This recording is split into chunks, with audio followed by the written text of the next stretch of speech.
Hello everyone, so welcome back to the second lecture of hydrogen.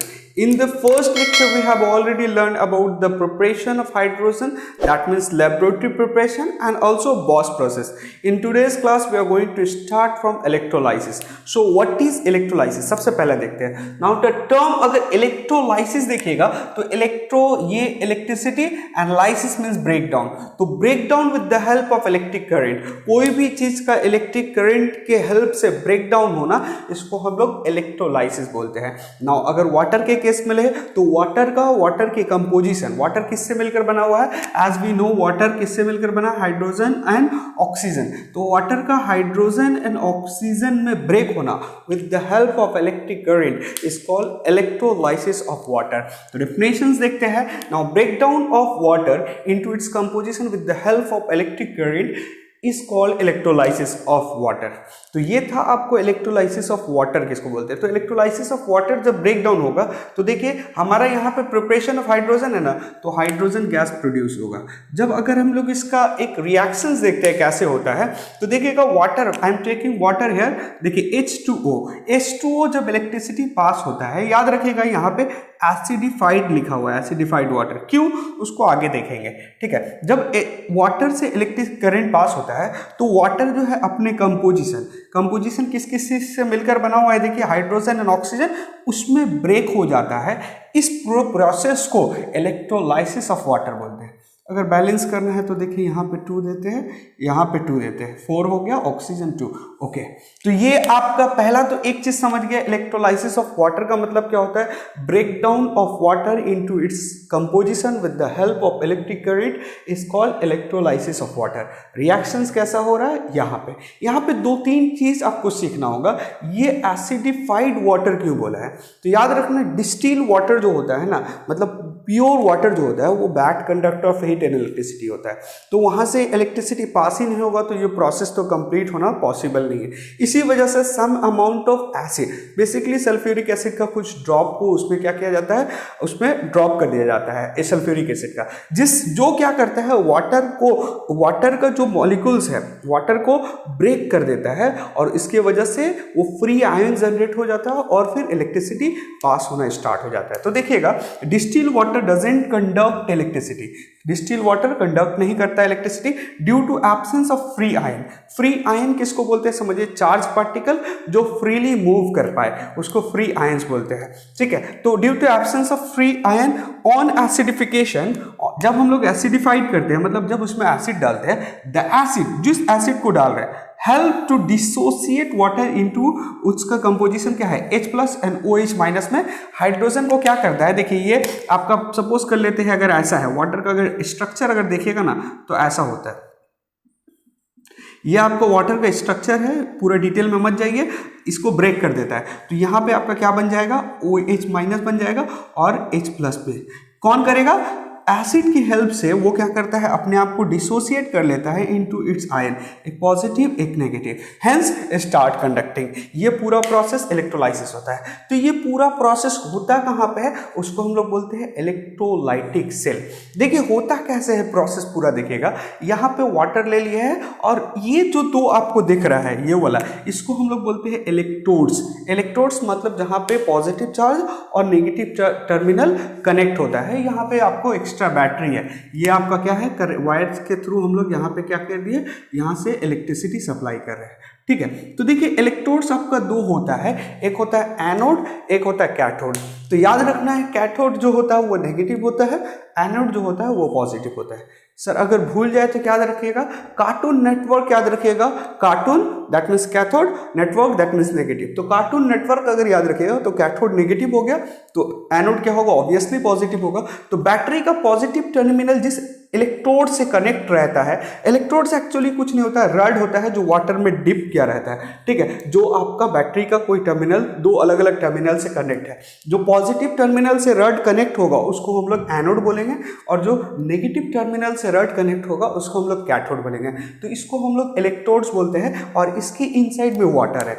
Pure water रहता है ना तो electricity pass नहीं होगा, क्योंकि उसके अंदर फ्री वाटर नहीं है, फ्री आयंस नहीं है। जैसे ही हम लोग इसको एसिडिफाइड करते हैं, मतलब सम ड्रॉप ऑफ H2SO4 डालते हैं, तो क्या करता है वो H2SO4 वाटर को उसकी आयन में डिसोसिएट कर देता है, मतलब H+OH-, और खुद H2SO4 भी अपने आप को डिसोसिएट कर लेता है H+SO4-। ठीक है, तो ये पूरा ब्रेक हो जाता है और स्टार्ट। अब देखिए जैसे ही हम इलेक्ट्रिसिटी देंगे तो ये पॉजिटिव टर्मिनल से कनेक्ट है, तो ये वाला पूरा रॉड पॉजिटिव हो जाएगा चार्ज और ये पूरा रॉड नेगेटिव हो जाएगा। अच्छा, जैसे ही ये ब्रेक होता है ना वाटर, तो वाटर कैसे ब्रेक हो रहा था देखिए, अभी बताए थे H2O, ये ब्रेक हो रहा था H+ एंड OH- आयन में। तो H+ जो होता है वो पॉजिटिव होता है, OH- होता है नेगेटिव होता है। तो अब यहाँ पे देखिए ये एक इलेक्ट्रोड्स है जिसका टर्मिनल क्या है, पॉजिटिव है, और ये टर्मिनल नेगेटिव है। तो हम जानते हैं कि अल्टरनेट जो चार्ज होता है वो एक दूसरे को क्या करता है,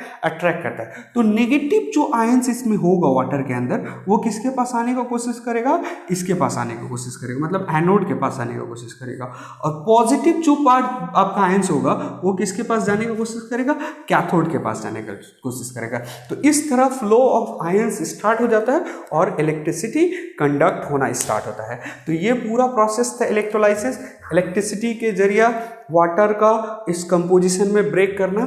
तो यहाँ पे आपका देखिए OH- आया, फिर OH- आयन जो होता है ना वो क्या करता है, OH- आयन, एक और OH- आयन आता है, तो ये अपने आप को बना लेता है H2O, और वाटर वहाँ से ऑक्सीजन आ जाता है, और ऑक्सीजन गैस फिर वहाँ से एलिमिनेट कर लेता है। तो ऑक्सीजन गैस कहाँ से निकलेगा, कौन से इलेक्ट्रोड से निकलेगा ऑक्सीजन गैस, याद रखिएगा एनोड से ऑक्सीजन निकलेगा, और कैथोड कार्टून नेटवर्क नेगेटिव है ना, तो वहाँ से कौन निकलेगा, पॉजिटिव। दैट मीन्स आपका ये हाइड्रोजन गैस रिलीज होगा, और यहाँ पे फिर हम लोग कलेक्ट कर लेंगे बाई सम मेथड। तो ये पूरा प्रोसेस हो जाता है जिससे हम लोग हाइड्रोजन को प्रिपेयर कर सकते हैं। प्रॉपर्टी ऑफ हाइड्रोजन देखते हैं, कोई हाइड्रोजन जब बन गया तो हाइड्रोजन के अंदर क्या क्या प्रॉपर्टी होता है।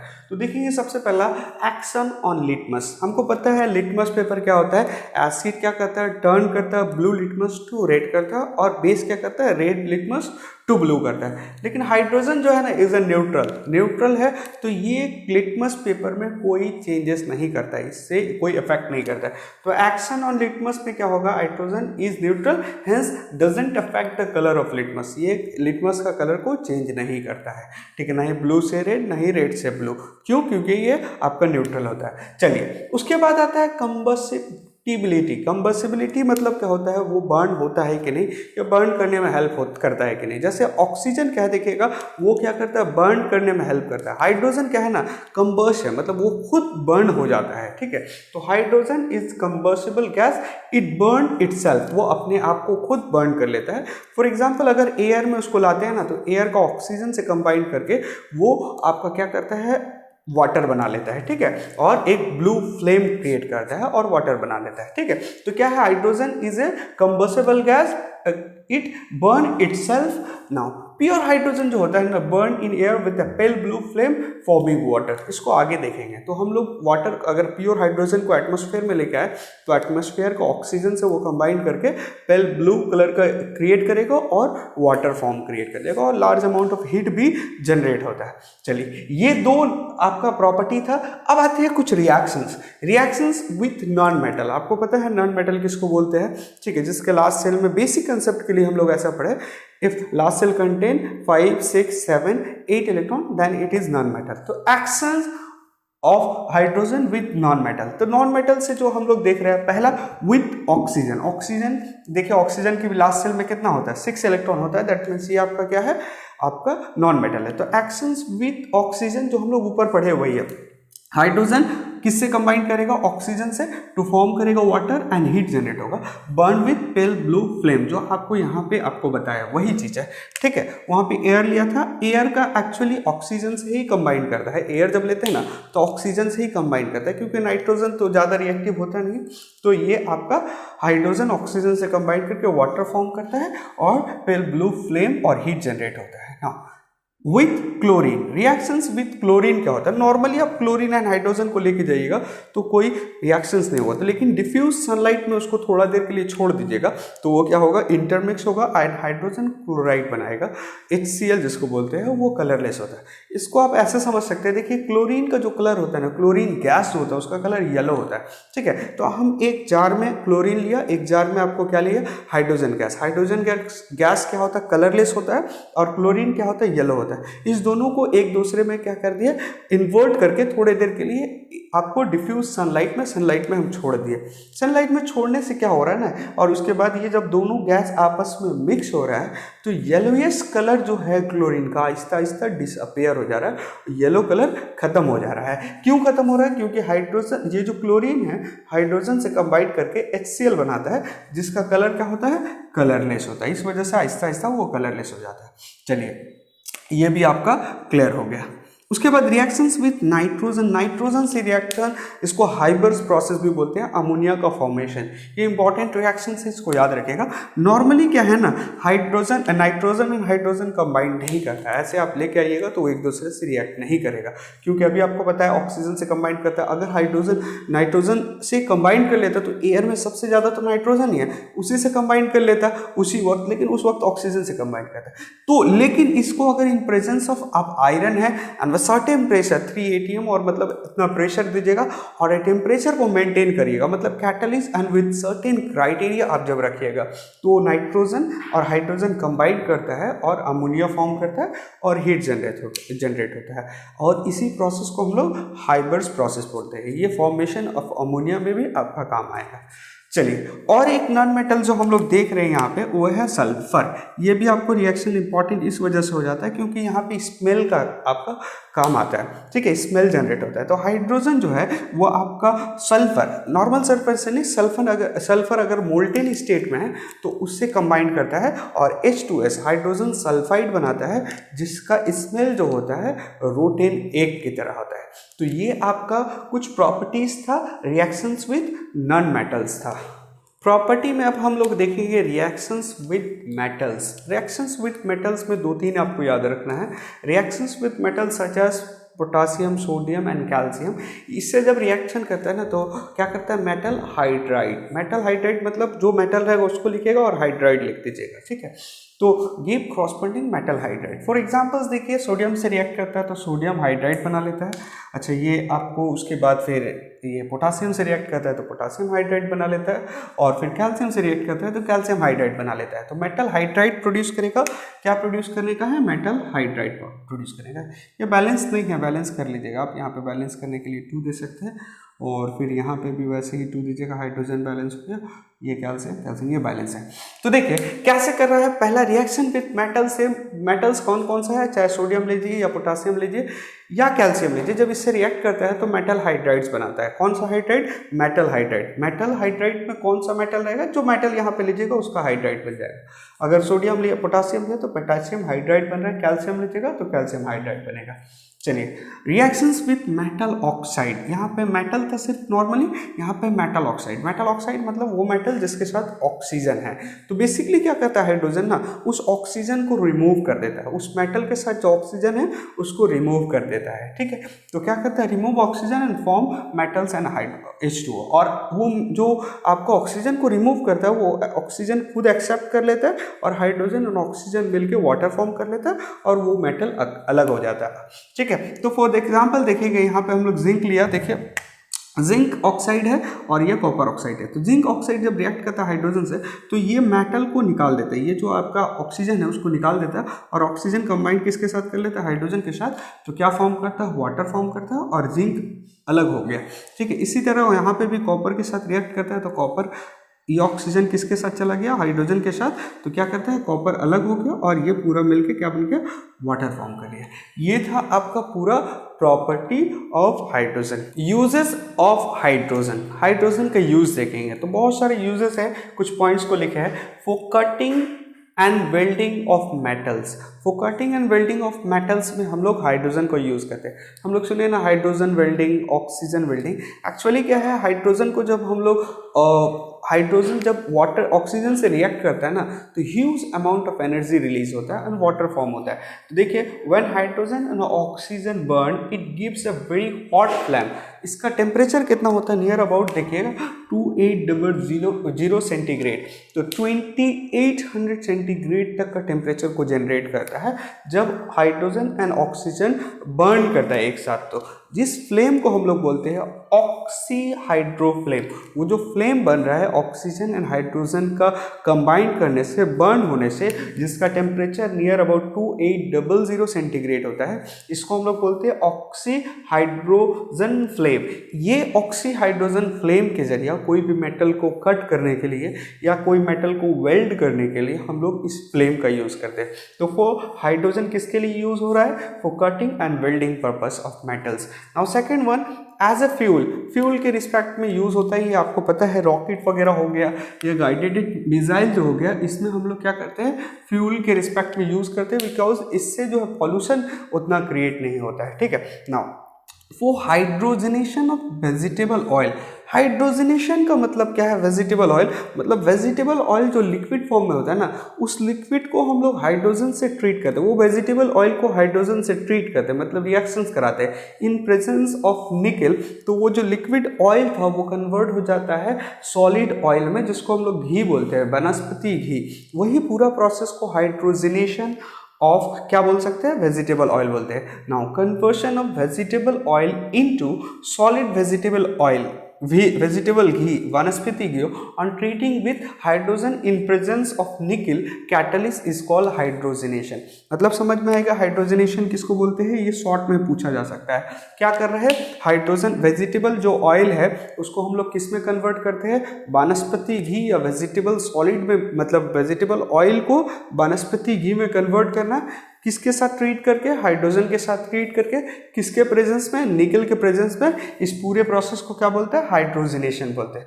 चलिए, इन मैन्युफैक्चरिंग ऑफ केमिकल्स, जो बहुत सारे हमारे यूज में केमिकल आता है, जैसे अमोनिया हो गया, HCl हो गया, मीथेन हो गया, और भी बहुत सारा H2SO4 हो गया, तो ये सब का, नाइट्रिक एसिड हो गया, इस सब का मैन्युफैक्चरिंग में हमारा हाइड्रोजन यूज होता है। जैसे हम लोग देखें बायर्स प्रोसेस में नाइट्रोजन से रिएक्ट करा के आपको क्या बन रहा है, अमोनिया बन रहा है। तो in manufacturing of chemical such as, कुछ एग्जांपल्स लिखा हुआ है यहाँ पे, अमोनिया हो गया, HCl हो गया, और आपका क्या है ये, इसको हम लोग मीथेन बोलते हैं। चलिए, ये भी एक याद रखना है, as an alternative source of energy. Alternative source of energy मतलब अभी देखिएगा ग्लोबल वार्मिंग वगैरह जो पॉल्यूशन क्रिएट हो रहा है, हम लोग जो ऑटोमोबाइल्स हो गए या भी जो भी फ्यूल हम लोग यूज़ करते हैं, उससे large amount of harmful gases, mainly carbon dioxide, carbon monoxide, ये सब आपको एलिमिनेट होता है। तो उस एलिमिनेशन जो होता है वो आपका क्या करता है, एटमॉस्फेयर में प्रॉब्लम क्रिएट करता है, हमारा पॉल्यूटेंट होता है, तो हमारा एयर को पॉल्यूटेंट कर देता है और वो ग्लोबल वार्मिंग वगैरह होता है। तो हम लोग एज एन अल्टरनेटिव सोर्स हम लोग सोच रहे हैं, इस पर अभी रिसर्च चल रही है कि हाइड्रोजन को क्या अल्टरनेटिव सोर्स में यूज़ किया जा सकता है, क्योंकि हाइड्रोजन का जो बाई प्रोडक्ट है ना वो आपका वाटर है, बाकी सबका क्या है, हार्मफुल गैस है, इसका बाई प्रोडक्ट वाटर होता है जो हार्मफुल नहीं होता है। इस वजह से इसको एज एन अल्टरनेटिव सोर्स में हम लोग यूज़ कर सकते हैं फ्यूचर में, अभी इसका ऊपर रिसर्च चल रहा है। ठीक है, now as an alternative source of energy since it form H2O rather than harmful gas on burning. तो ये था आपका पूरा यूजेस ऑफ हाइड्रोजन। ऑक्सीडेशन किसको बोलते हैं और रिडक्शन किसको बोलते हैं, देखिए शॉर्ट में लिखना है अगर, तो ऑक्सीडेशन मतलब होता है एडिशन ऑफ ऑक्सीजन। किसी एक केमिकल कंपाउंड में, एलिमेंट्स में अगर ऑक्सीजन ऐड होता है तो उस पूरा प्रोसेस को हम लोग बोलेंगे ऑक्सीडेशन। अगर साइमल्टेनियसली रिमूव हो रहा है हाइड्रोजन तो उसको भी ऑक्सीडेशन बोलेंगे, और लॉस ऑफ इलेक्ट्रॉन होगा तो उसको भी ऑक्सीडेशन बोलेंगे। तो ऑक्सीडेशन का क्या क्राइटेरिया है, add of oxygen, removal of hydrogen and loss of electron। For examples देखिएगा Mg, ये किससे रिएक्ट कर रहा है, ऑक्सीजन से, टू फॉर्म कर रहा है MgO। रिएक्शंस बैलेंस नहीं है, बैलेंस कर सकते हैं, बैलेंस करने के लिए यहाँ पे 2 देना होगा, तो ये आपको 2। तो देखिए यहाँ पे मैग्नीशियम क्या था आपका, खाली था ना, अब क्या हो गया, ये मैग्नीशियम क्या हो गया, मैग्नीशियम ऑक्साइड बन गया ना, तो इसको ऑक्सीडेशन बोलेंगे। क्या बोलेंगे, ऑक्सीडेशन रिएक्शन बोलेंगे। साइमल्टेनियसली उसी तरह से देखिए रिमूवल ऑफ हाइड्रोजन भी आपको है, रिमूवल ऑफ हाइड्रोजन, कोई एक जगह से हाइड्रोजन का रिमूव होना। तो देखिए यहाँ पे हाइड्रोजन सल्फाइड है H2S, ये क्या हो रहा है, हाइड्रोजन रिमूव हो गया ना, देखिए इससे आपका हाइड्रोजन रिमूव हो जा रहा है ये, तो इसको क्या बोलेंगे, ऑक्सीडेशन बोलेंगे। दो क्राइटेरिया आपका क्या था, चाहे तो आपका ऑक्सीजन का ऐड होगा, चाहे तो हाइड्रोजन रिमूव हो रहा है। तो यहाँ देखिए हाइड्रोजन सल्फर से रिमूव हो गया और आपका क्या है, क्लोरीन के साथ चला गया। ये आपका यहाँ पे देख लीजिए सल्फर अलग हो गया ना, तो ये क्या हो गया आपका रिमूवल ऑफ हाइड्रोजन, तो इसको भी हम लोग ऑक्सीडेशन बोलेंगे। और इसके बाद देखिएगा लॉस ऑफ इलेक्ट्रॉन, जब इलेक्ट्रॉन लॉस होता है तो क्या होता है आपको पता है, पॉजिटिव चार्ज गेन होता है। तो इलेक्ट्रॉन, क्योंकि इलेक्ट्रॉन का चार्ज क्या होता है, नेगेटिव होता है, वो लॉस होगा तो पॉजिटिव चार्ज बढ़ जाएगा। तो देखिए जब Fe+2 गेन करता है, लॉस करता है एक इलेक्ट्रॉन को, तो क्या बनाता है Fe+3, ये negative sign, that means loss. तो आपका अब ये भी समझते हैं, इसको हम लोग ऑक्सीडेशन नंबर बोलते हैं। अगर ये इंक्रीज कर रहा है तो ऑक्सीडेशन होगा, या आप बोलिएगा लॉस ऑफ इलेक्ट्रॉन। तो यहाँ पे देखिए इलेक्ट्रॉन लॉस हो रहा है तभी तो पॉजिटिव चार्ज बढ़ रहा है। पॉजिटिव चार्ज बढ़ने का मतलब क्या होगा, इलेक्ट्रॉन निकल रहा है। अगर पॉजिटिव चार्ज कम होता है तब तो इलेक्ट्रॉन आएगा। तो पॉजिटिव चार्ज क्या हो रहा है, आपका लॉस बढ़ रहा है, मतलब क्या हो रहा है, ये आपका लॉस ऑफ इलेक्ट्रॉन हो रहा है। लॉस ऑफ इलेक्ट्रॉन हो रहा है तो इसको भी हम लोग क्या बोलेंगे, ऑक्सीडेशन बोलेंगे, ऑक्सीडेशन रिएक्शन बोलेंगे। साइमल्टेनियसली उसी तरह से रिडक्शन रिएक्शन कैसा होगा, एडिशन ऑफ हाइड्रोजन, कोई एक ऐसा सब्सटेंस केमिकल कंपाउंड जिसमें हाइड्रोजन क्या होगा, ऐड होगा, या रिमूवल ऑफ ऑक्सीजन, जस्ट इसका रिवर्स है, या गेन ऑफ इलेक्ट्रॉन। तो देखिएगा CuO, यहाँ पे आपका देखिए Cu है, देखिएगा हाइड्रोजन क्या है, अकेला है ना, यहाँ पे देखिए इसमें क्या हो गया, ऑक्सीजन क्या हो जा रहा है आपका, ऐसे देख सकते हैं आप। देखिए यहाँ पे क्या है, addition of hydrogen, removal of oxygen भी है ना। तो देखिए यहाँ पे आपका ऑक्सीजन था, इसको हम लोग रिमूव कर दिए, तो ये क्या हो जाएगा, रिडक्शन रिएक्शन होगा। देखिए ऑक्सीजन CuO था, इसको क्या कन्वर्ट कर दिया गया है, ऑक्सीजन को कॉपर में कन्वर्ट कर दिया है। तो ऑक्सीजन रिमूव हो रहा है ना, तो इसको हम लोग पूरे रिएक्शन को क्या बोलेंगे, आपका रिडक्शन रिएक्शन। देखिए यहाँ पे क्लोरीन था अकेला, इस पे देखिए क्लोरीन कौन आके मिल जा रहा है, हाइड्रोजन आके मिल जा रहा है। तो एडिशन ऑफ हाइड्रोजन को क्या बोलते हैं, रिडक्शन रिएक्शन। तो इसको भी हम लोग रिडक्शन रिएक्शन बोलेंगे, ठीक है। उसके बाद आपको बताया था गेन ऑफ इलेक्ट्रॉन। कभी भी कोई सब्सटेंस हो गया, एलिमेंट हो गया, अगर वो इलेक्ट्रॉन को गेन करता है तो उसका चार्ज क्या होता है, नेगेटिव में जाता है। तो देखिए यहाँ पे इलेक्ट्रॉन, ये न्यूट्रल था, कुछ नहीं था, -1 आया, -1 मतलब इलेक्ट्रॉन गेन, या आप समझ जाओ यहाँ पे पॉजिटिव चार्ज, पॉजिटिव इलेक्ट्रॉन लिखा हुआ मतलब इलेक्ट्रॉन गेन हो रहा है। तो ये आपका क्या होगा, गेन ऑफ इलेक्ट्रॉन होगा। तो इसको भी हम लोग क्या बोलेंगे, रिडक्शन बोलेंगे। लास्ट रिडॉक्स रिएक्शन किसको बोलते हैं, तो रिडॉक्स रिएक्शंस का मतलब ऐसा रिएक्शन जिसमें ऑक्सीडेशन एंड रिडक्शन साइमल्टेनियसली एक साथ हो। देखिए ये रिडॉक्स का नाम ही जो है ना, ये जो शुरू का है रिडक्शन से आया है, और ये ऑक्स जो है ऑक्सीडेशन से आया है। तो ऐसा रिएक्शन जिसमें reduction and oxidation both simultaneously take place होता है, उसको हम लोग क्या बोलते हैं, रिडक्शन रिएक्शन बोलते हैं। कुछ एग्जांपल्स देखिए, यहाँ पे copper oxide turn into copper. देखिए यहाँ पे क्या हो रहा है, आपका रिमूवल ऑफ ऑक्सीजन हो रहा है, तो इसको हम लोग रिडक्शन बोलेंगे। साइमल्टेनियसली इसी रिएक्शंस में देखिए हाइड्रोजन क्या था, अकेला था ना, ये इसमें आके ऑक्सीजन ऐड हो गया। नो एडिशन ऑफ ऑक्सीजन क्या होता है, ऑक्सीडेशन होता है। तो इस पूरे रिएक्शंस को हम लोग क्या बोलेंगे, रिडॉक्स रिएक्शन, रिडॉक्स रिएक्शन बोलेंगे। तो ये तो क्लियर हो गया सर। इसके बाद एक आता है ऑक्सीडाइजिंग एजेंट और एक होता है रिड्यूसिंग एजेंट। अच्छा, ऑक्सीडेशन कहाँ हो रहा है, देखिए तो ऑक्सीडेशन यहाँ पे हो रहा है ना, किसके वजह से हो रहा है, इसके वजह से हो रहा है। तो इसको क्या बोलेंगे, ऑक्सीडाइजिंग एजेंट। ऑक्सीडाइजिंग एजेंट कौन है यहाँ पे, CuO है। अच्छा, रिडक्शन कहाँ पे हो रहा है, रिडक्शन यहाँ पे हो रहा है, किसके वजह से हो रहा है, इसके वजह से हो रहा है ना, तो इसको बोलेंगे रिड्यूसिंग एजेंट। यहाँ पे रिड्यूसिंग एजेंट कौन सा है आपका, देखिए H2O, मतलब जिसके वजह से, जिसके प्रेजेंस से ऑक्सीडेशन होता है उसको ऑक्सीडाइजिंग एजेंट, जिसकी वजह से रिडक्शन होता है उसको रिड्यूसिंग एजेंट बोलेंगे। उसी तरह से यहाँ पे देखिए ये क्लोरीन क्या है, देखिए क्लोरीन अकेला है ना, इसमें जाके क्या मिल गया, H मिल जा रहा है। तो एडिशन ऑफ हाइड्रोजन क्या होता है, रिडक्शन होता है। चलिए ये रिडक्शन हो गया। और देखिए यहाँ पे हाइड्रोजन है ना, ये क्या हो जाएगा, सल्फर अलग हो जा रहा है, मतलब रिमूवल ऑफ हाइड्रोजन हो गया। तो रिमूवल ऑफ हाइड्रोजन क्या होता है, ऑक्सीडेशन होता है। तो यहाँ पे रिडक्शन एंड ऑक्सीडेशन साइमल्टेनियसली हो रहा है, इसी वजह से इसको हम लोग क्या बोलेंगे, redox reaction, redox reaction बोलेंगे, क्योंकि दोनों एक साथ हो रहा है। अच्छा, यहाँ पे ऑक्सीडाइजिंग एजेंट कौन है, ऑक्सीडेशन हो कहाँ रहा है, यहाँ हो रहा है ना, किसकी वजह से हो रहा है, क्लोरीन की वजह से। तो ऑक्सीडाइजिंग एजेंट कौन होगा, Cl2। रिड्यूसिंग एजेंट किसको बोलेंगे, देखिए रिडक्शन हो कहाँ रहा है, यहाँ पे हो रहा है, किसकी वजह से हो रहा है, H2S को वजह से। तो रिड्यूसिंग एजेंट क्या होगा, H2S। तो ये पूरा था आपका हाइड्रोजन्स के बारे में। If you still have any doubts, write on comment section, I will try to answer you. Thank you.